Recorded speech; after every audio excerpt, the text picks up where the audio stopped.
أنا بريء مما يفعلون وبريء مما يفعل محمد الشياع، وأدين واستنكر هذا العمل اللي أنا أعتقده وصمة عار في جبين العراقيين السياسيين والحاكمين بالأساس، وصمة عار في جبينهم هذا اللي صار.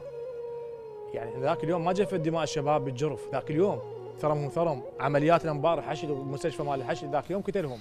هاي غزة هسه اللي باعوا غزة، والصواريخ اللي جاي يعطيها هو، والاف 52 اللي جاي يعطيها هو، والاف 15 اللي هو جاي يعني ما يجوز ترامب ما تحدث بالحقيقة.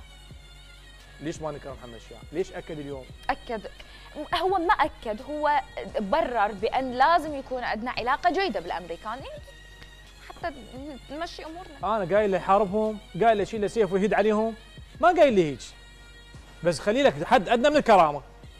أنت كاتل ولدنا، عم هسه بالعشاير، هو مقاوم قوامة عشائرية، مقاوم، هاي يصير وهاي ما تصير.